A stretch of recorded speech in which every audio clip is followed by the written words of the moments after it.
لا حول ولا قوة إلا بالله العلي العظيم أعوذ بالله من الشيطان اللعين الرجيم بسم الله الرحمن الرحيم رب اشرح لي صدري ويسر لي أمري واحلل عقدة من لساني يفقهوا قولي اللهم صل على محمد وعلى محمد وعجل فرجهم خیران عزیزان السلام علیکم ورحمۃ اللہ وبرکاتہ۔ آج کا درس جو ہے عبادات یعنی احکام مسائل جو ہم پچھلے 3 درسوں سے پڑھ رہے ہیں کہ نماز گزار کا لباس اور بدن کی جو شرائط ہیں جو مسائل ہیں اس کا چوتھی شرط ہمیں آج پڑھنی ہے مسئلہ نمبر 990 کہ نماز گزار کا لباس یہاں تک کہ احتیاط واجب کے بنا پر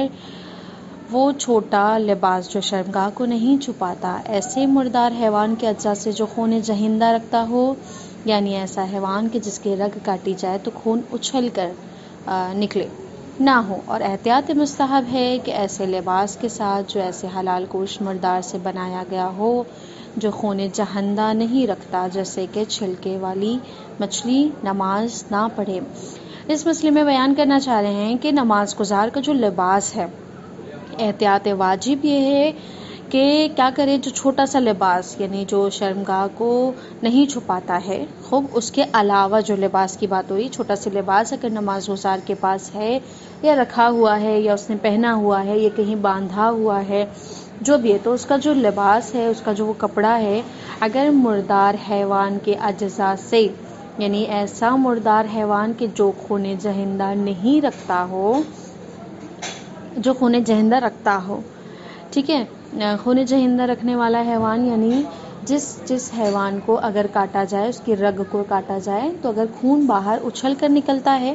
تو یعنی خون جہندہ رکھنے والا ہے، اگر اچھل کر نہیں نکلتا ہے تو وہ خون جہندہ نہیں رکھتا۔ جیسے بکری ہے، یہ ساری چیزیں جو ہم حلال کرتے ہیں تو اس کی جب رگ کاٹی جاتی ہے تو خون جو ہے اچھل کر باہر نکلتا ہے، لیکن آپ ایک چھوٹے سے مچھر کو ماریں، اس کا خون اچھل کر نکلتا نہیں نکلتا ہے۔ خوب، تو ایسے مردار جو خون جہندہ رکھتے ہیں، یعنی ان کا خون اچھل کر باہر نکلتا ہو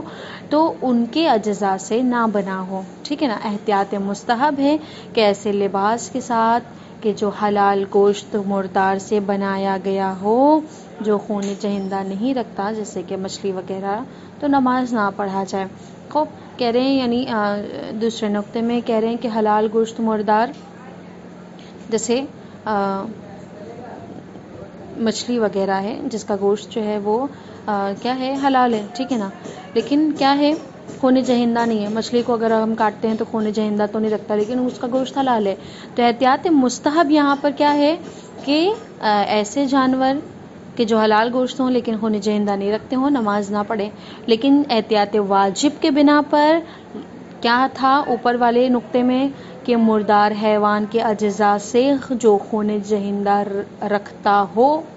نہیں ہونا چاہیے اس کے لباس سے۔ خوب، مسئلہ نمبر 991 اگر نجس مردار کے بدن کا کوئی حصہ،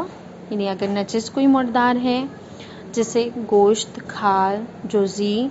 روح رکھتا ہو، ٹھیک ہے نا، انسان کے ساتھ ہو، مثلاً اس کے کسی ڈبی یا پلاسٹک میں رکھا ہو اور نماز اپنے ساتھ رکھے تو نماز صحیح ہے۔ یعنی اگر مردار ہے بدن کا کوئی حصہ، نجس مردار ہے، مثلاً آپ کتا لے لیں کہ ایک نجس ہے وہ، ٹھیک ہے نا، وہ نجس مردار ہے، جسے اس کا کوئی گوشت ہو، کھال ہو، اس نے اپنے پاس رکھا ہو کوئی ڈبہ یا کسی چیز میں، اگر اس کی کوئی بھی چیز کی جو روح نہیں رکھتی اب، تو اس کو اگر وہ اپنے پاس رکھا ہوا، اس کے کوئی اجزاء کو، اس کے کوئی جز کو رکھا ہو، کسی ڈبی یا پلاسٹک میں رکھا ہو، تو ایسے میں نماز وہ اگر پڑھے گا تو اس کی نماز صحیح ہے۔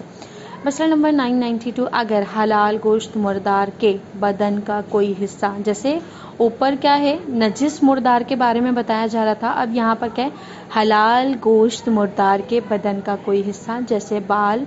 اون جو روح نہیں رکھتا، نماز گزار کے ساتھ ہو، ایسے لباس کے ساتھ جو ان چیزوں سے بنا ہے، نماز پڑھے تو اس کی نماز صحیح ہے۔ مثلا آپ بھیڑ سمجھ لیں کہ بھیڑ کا کیا ہے، بھیڑ کیا ہے، حلال گوشت حیوان ہے، ٹھیک ہے نا، اب وہ حلال گوشت مردار ہے، ٹھیک ہے، اس کے کوئی بدن کا حصہ کہ جس میں روح نہیں پائی جاتی، جیسے اس کا بال ہو جس میں روح نہیں ہے، اس کی کھال ہو جس میں روح نہیں ہے، اگر وہ کوئی اجزاء اپنے پاس رکھا ہو، اس طرح کا بال، یا اس کے پاس اون پڑا ہو، یا اگر اس سے ہی کوئی چیز بنی ہوئی اس نے پہنا ہو، تو یہاں پر جو اس کے ساتھ وہ نماز پڑھے گا اس کی نماز صحیح ہے۔ مسئلہ نمبر 994 مصنوعی چمڑوں